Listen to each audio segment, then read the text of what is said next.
Halo guys, apa kabar nih kalian semua? Semoga kalian baik-baik aja ya. Udah pada kenal aku kan? Perkenalkan, aku Catur. Aku adalah seorang code reviewer di Decoding. Dan pada kesempatan kali ini, aku bakal sharing nih salah satu learning path yang populer di Decoding, yaitu learning path front-end web developer. Nah, di video kali ini, aku bakal fokus membahas dari dasar nih, yaitu pengenalan website itu seperti apa, terus apa sih tugas-tugas dari seorang web developer, dan skill apa aja sih yang harus kita kuasai untuk menjadi seorang front-end developer. Oke deh, kalau gitu langsung aja kita bahas dari yang pertama ya. Buat teman-teman yang belum tahu apa itu website, jadi website adalah sebuah halaman yang menampilkan informasi melalui teks atau gambar. Website dapat diakses melalui internet dengan menggunakan browser. Kalian pasti udah nggak asing lah ya dengan browser, contohnya seperti Internet Explorer, Mozilla Firefox, dan Google Chrome. Biasanya browser-browser itu sih yang sering kita gunakan sehari-hari. Website ini unik teman-teman, karena tiap halaman dapat saling terhubung dengan menggunakan hypertext links. Umumnya, sebuah website memuat informasi yang disediakan secara perorangan, kelompok, ataupun organisasi. Semua informasi yang tersedia pada halaman website biasanya disimpan pada sebuah server. Website saat ini sudah sangat berkembang pesat, teman-teman. Sekarang, website digunakan tidak hanya untuk berbagi informasi atau berita, tapi layaknya sebuah aplikasi pada komputer dan handphone kita, website dapat digunakan untuk komunikasi secara real time, mendengarkan sebuah lagu, atau bahkan melakukan foto editing sekarang bisa dilakukan pada sebuah website. Nah, seperti yang sudah aku sebutkan nih sebelumnya, informasi pada sebuah website itu biasanya disimpan pada sebuah server. Lantas, apa sih server itu? Banyak yang mengira server adalah sebuah komputer berperforma tinggi dan berukuran besar. Hal tersebut sebenarnya tidak salah, karena biasanya komputer yang digunakan menjadi server itu memang harus memiliki performa yang tinggi. Tetapi, pengertian server sebenarnya lebih merujuk pada software yang dapat menghubungkan sebuah komputer dengan komputer lainnya.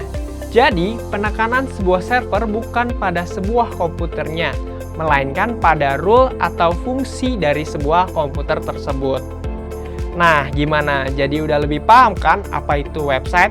Selanjutnya, aku mau ngebahas nih mengenai tugas seorang web developer.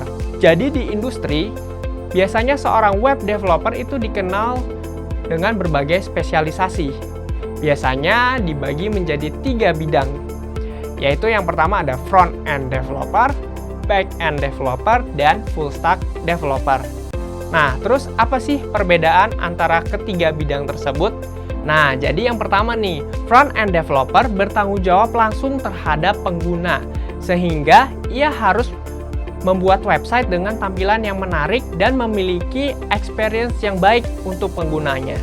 Biasanya, seorang front-end developer bertugas mentranslate atau mengimplementasikan sebuah desain dari UI UX design menjadi sebuah website yang dapat digunakan oleh user. Sedangkan, back-end developer biasanya bertanggung jawab untuk mengelola sumber daya atau data yang dibutuhkan oleh front-end sebelum tampak di hadapan pengguna. Lazimnya, peran tersebut dilakukan oleh 2 individu yang berbeda. Namun terkadang, terdapat situasi di mana kedua tanggung jawab tersebut dipegang oleh satu orang yang sama. Nah, itulah yang disebut full stack developer. Nah, selanjutnya aku mau ngejelasin nih, skill apa aja sih yang harus kamu kuasai untuk menjadi seorang front-end web developer. Ada 3 skill utama nih yang harus kamu kuasai untuk menjadi seorang front-end web developer, yaitu yang pertama adalah HTML, kedua adalah CSS, dan yang ketiga adalah JavaScript. HTML yaitu salah satu mark web language yang digunakan untuk membuat struktur dan menampilkan konten pada website. CSS dan JavaScript merupakan fondasi lainnya yang digunakan untuk mempercantik dan menjadikan website lebih dinamis dan interaktif. Nah, jika dianalogikan, sama seperti halnya tubuh manusia nih teman-teman. Kalau manusia itu kan pasti punya kerangka. Nah, disitulah fungsi dari HTML yang bertugas sebagai kerangka atau skeleton dari sebuah website. Tapi bayangin deh teman-teman, kalau misalkan manusia hanya terlihat rangkanya aja, pasti nyeremin kan? Nah, disitulah fungsi dari CSS yang bertugas sebagai interface atau kulit untuk mempercantik tampilan dari sebuah website. Terus gimana sih caranya agar manusia itu bisa berjalan, bisa duduk dan sebagainya macamnya? Nah, disitulah fungsi dari JavaScript atau otak dari sebuah website agar website tersebut bisa interaktif dan dinamis ketika digunakan oleh seorang user. Nah, gimana? Kalian jadi tertarik kan untuk menjadi seorang front-end web developer? Tenang, di Decoding kita sudah menyiapkan learning path-nya, mulai dari kelas dasar yaitu belajar dasar pemrograman web, sampai ke tingkat expertnya nih, yaitu kelas menjadi front-end developer expert. Dan gak cuman itu teman-teman, di setiap kelas tersebut tersedia fitur diskusi jika kalian mengalami kesulitan. Nah, gak cuman itu juga, kalau misalkan teman-teman submit nih ya, itu bakal ada fitur yang namanya code review. Jadi kode kalian bakal diperiksa oleh expert di bidangnya. Mungkin itu aja yang bisa aku share pada kesempatan kali ini. Next, kira-kira kita bakal bahas apa ya?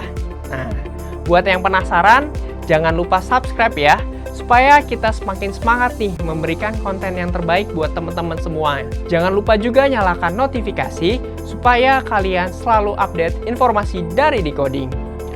Follow juga sosial media kita ya, di Facebook, Instagram, dan Twitter, semuanya @Decoding. Itu aja dari aku, see you on the next video guys, bye-bye!